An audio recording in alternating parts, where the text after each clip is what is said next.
Hello and welcome. Lanita here, the Scrappy Grandma, and it is a Sunday, February 8th. And I didn't do an update on my father last week because there wasn't a whole lot to update, but boy, we had a really busy week this week. And a lot is shifting and changing, and I'm going to be asking for prayer.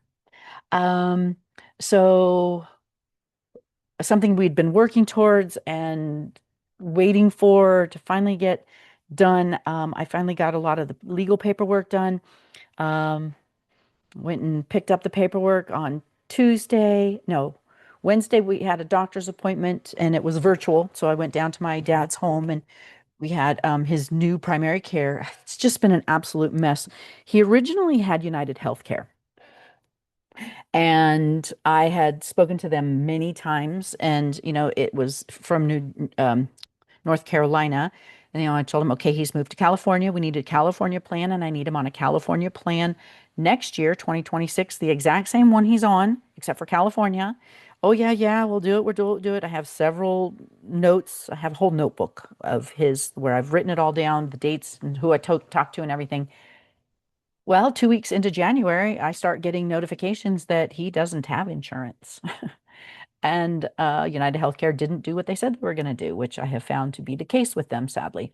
I'm thankful to be rid of them, actually, because it has been a nightmare dealing with them. One, their customer service is not in America, very hard to understand, and they don't do what they tell you they're going to do. The other day, I was on hold with them.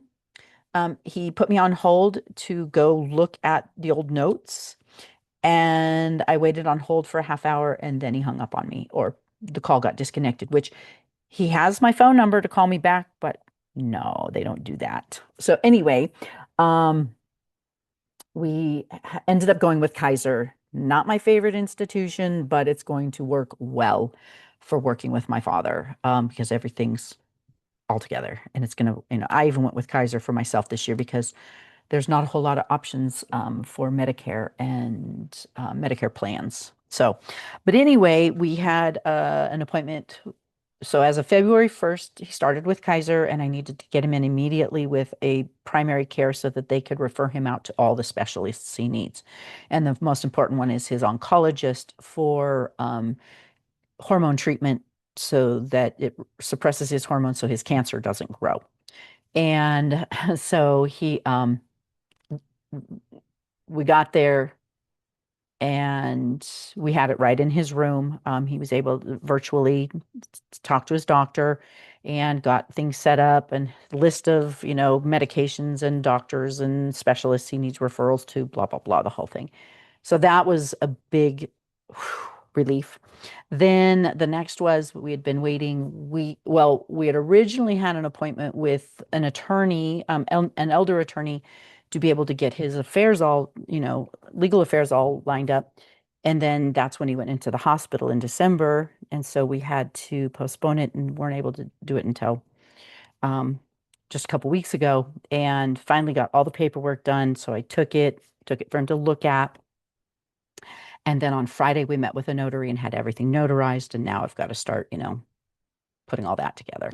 So it's been a lot, but unfortunately, he's not doing well. Um, he's regressing and not progressing. His muscles are wasting away. They've been trying to get him to walk, and I'm like, stop trying to get him to walk. Unless he has a spine procedure, he's not going to walk. Let's get him to do the functional things that he needs to do to be able to come home, like get in and out of his wheelchair. Well, we're at the point now where that doesn't even look like it's going to be a possibility. So now I'm having to look into um, transport companies that like will come up and get him in his wheelchair and drive him down to his doctor's appointments in Fresno. And then, I can get as many virtual appointments as possible, but there are some he's going to have to go in and be seen. And so that's the next step. Basically, he's probably going to come home and be bedbound. And and that's fine, except for the doctor's appointments.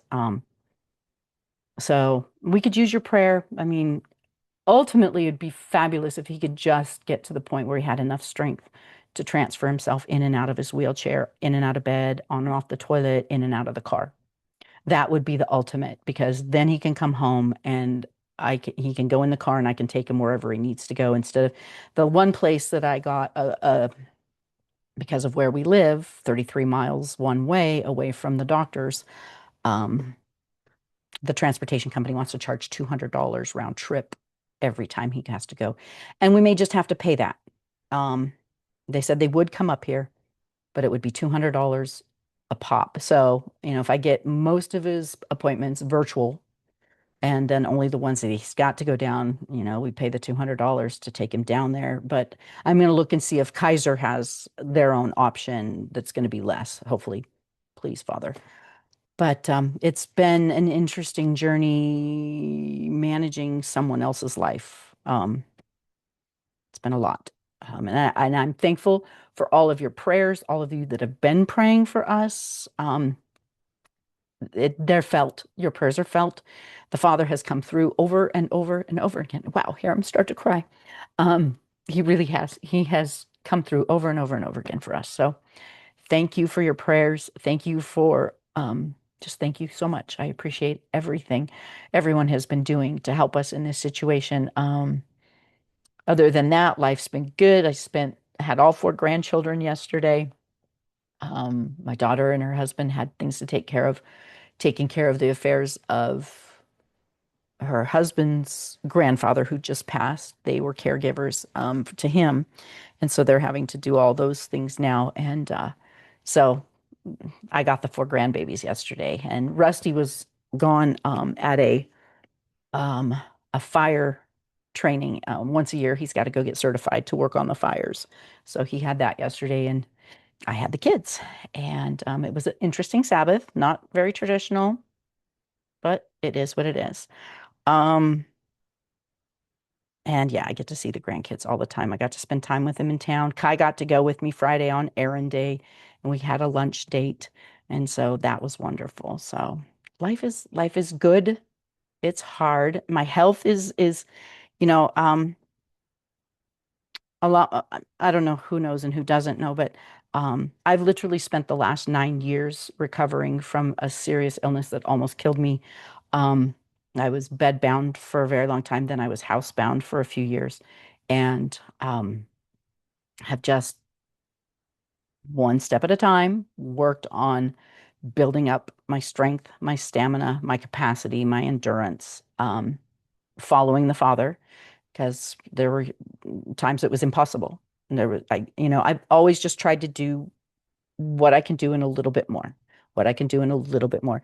And so with Kaiser, I get with Senior Advantage, I get a membership to a gym called the Silver Sneakers, and it's with Planet Fitness.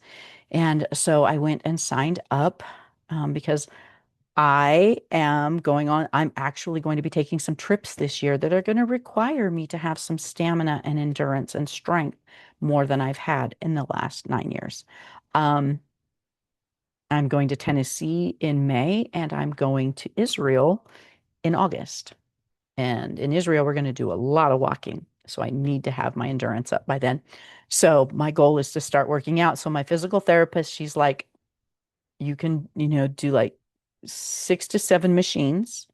And so the machines are good because they keep proper form because my joints pop out because I have my ligaments are too loose and so everything pops out, my neck, my spine, my shoulders, my hips, knees, everything. And so she's like machines and she goes, you're going to go and you're going to do 15 reps, zero weight and move to the next machine.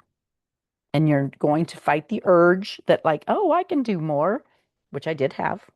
And so I went and I did the 6 machines, and two of them I could only do 8 reps with my shoulder ones, the shoulder press, the two shoulder presses, because my shoulders pop out, my right one really bad. They sublocate and dislocate a lot. So, and it took its toll. I'm like, I didn't do anything. Well, and then I went in for red light therapy. I upgraded my membership to the black club, whatever. and they have red light therapy and vibration plate, which is something I wanted to start doing anyway. And so this is all included in that. And so I did the red light therapy, the vibration plate, and I did a hydro massage. And I did 3 minutes in the tanning booth too, because, Anyway, um,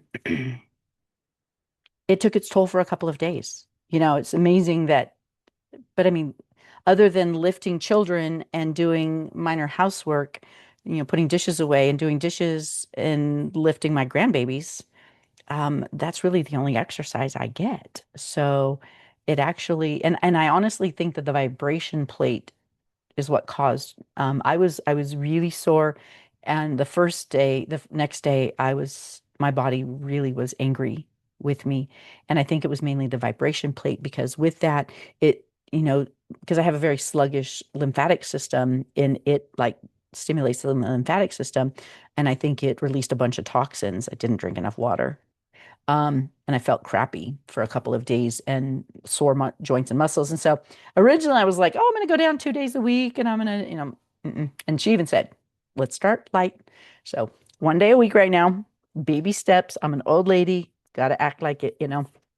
Um, Gone are the days when I think that I can go and, do all these crazy workouts like I used to. I mean, I think 10 years ago I was running half marathons and doing, um, high intensity, aerobic workouts, hit workouts.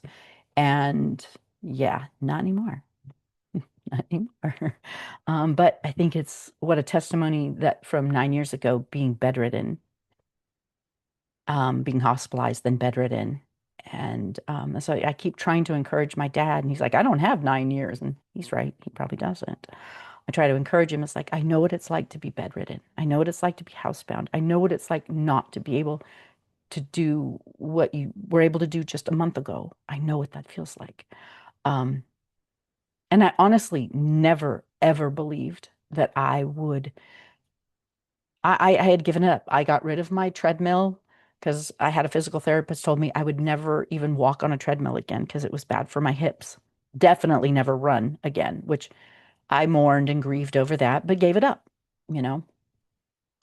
Gave up working out, gave up, I literally right before I got sick, or actually right in that same time of getting sick, I, did a whole year training and got certified as a fitness instructor, because that went along with I was a weight loss and fitness instructor and was never able to do anything with it because then I was bedbound.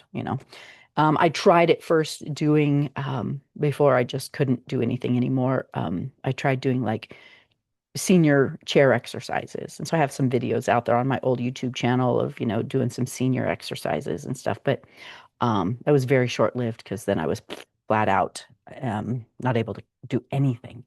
So what a beautiful testimony. And, I trusted the Father. I surrendered. I relinquished. I let go of my will of I want to do these things. And just like your will be done, Father, you've got this all under control. I trust you. I hand it over to you. And if I never work out again or am able to be physically, active again, your will be done, and left it. And he has redeemed so beautifully and brought it all back around. In fact, yesterday, my neighbor, I walked in, when I say neighbor and a walk, it's long because I'm in the country. I walked down her long driveway to deliver some lemons that some French, I trade eggs for organic Myers lemons, and I got some grapefruit and stuff from her tree up there too. Right. Big old fat grapefruit right there, and another big fat grapefruit right there, and some oranges right there. Um, and then lemons were on the other side. But I had an abundance, so I took some down to one neighbor, and then she came and walked with me, and we had all the kids and her little boy too. And we walked way down the driveway and down to my next neighbor's house. And I'm like, I like this. So I'm going to actually contact my neighbor and see if she wants to walk the driveway once a week or so with me, just to get out in the fresh air and get some more exercise. So he has redeemed what the locust had stolen. He has given back to me what was taken away from me. And, I look at my parents right now and I'm like, I'm 20 years away from this and I need to work on my health so that I'm not. One of the biggest things is I have severe osteoporosis, and I don't want to be bed bound like they are with fractures and stuff because of they have osteopenia. Um, I need to build my bones. And so weight bearing exercises, building my bones.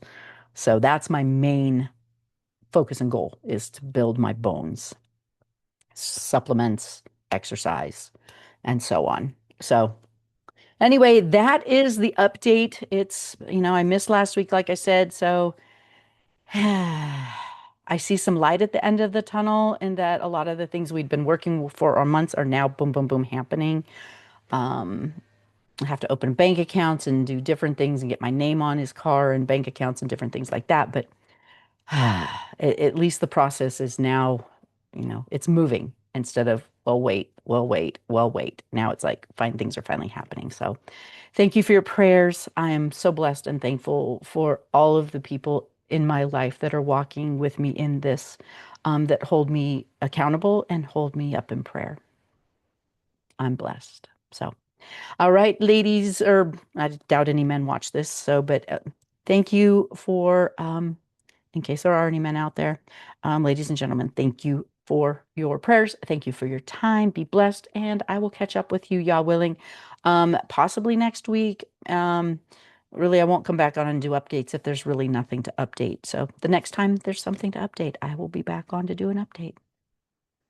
All right, I'm gonna go help my husband finish patching the driveway and then start working on Grandpa's shower. So, love you all. Bye.